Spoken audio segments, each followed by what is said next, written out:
Patti here, your voice and face behind styling, coming to you today with a quick and easy contour video. Let's simplify it as basic as possible. So let's do it.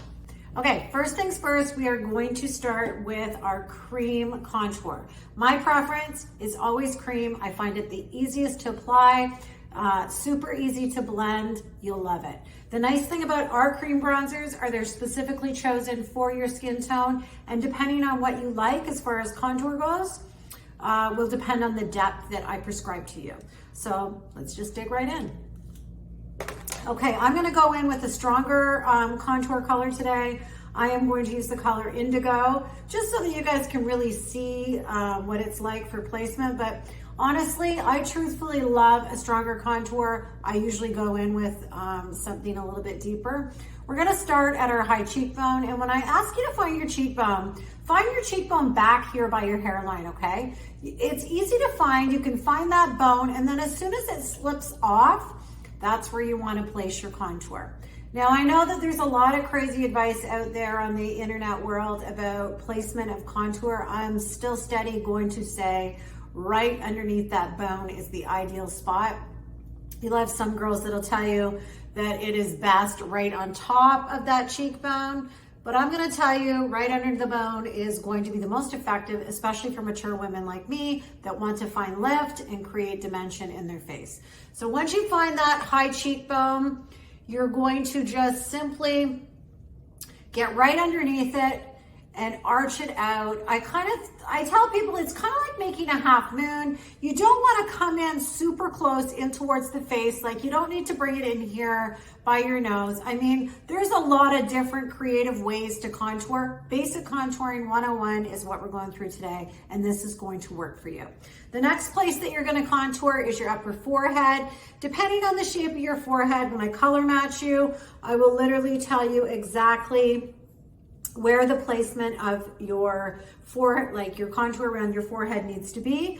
But again, in a general consensus, kind of like a horseshoe around the upper portion of your forehead, right around that hairline, coming down about an inch or so is perfect. The other place we're gonna contour is our jawline. So you need to get back in here by your ear, and if your ear is farther up here, you wanna come straight down and then stay right against that bone. I always tell people to turn your head to the side so that you can find it really, really well. And you're just simply gonna taper it right off till you hit that chin. And let's do the same on the other side. So right back behind the ear, tapering that contour right off to the chin.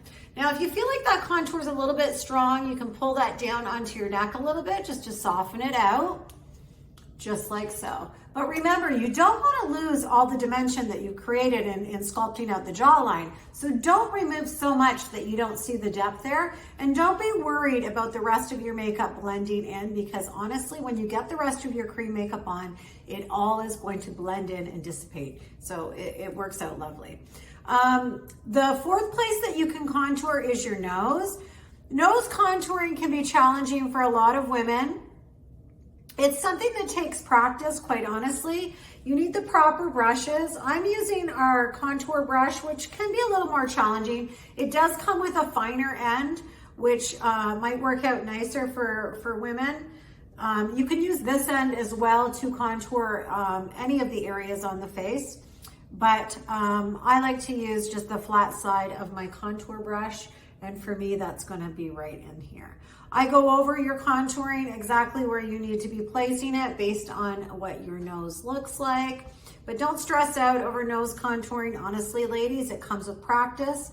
And you wanna make sure that whatever area you're working on, use a brush that's the right size. You don't want to be using something big and cumbersome to do small detail work. So like eyeshadow brushes, your little blend brush works beautifully to do your nose contouring, anything like that, or the small end of your contour brush. But that is your basic contouring, nothing complicated. Always about keeping it simple here at PjStylin, as easy as possible and as effective as possible as well. So there you have it.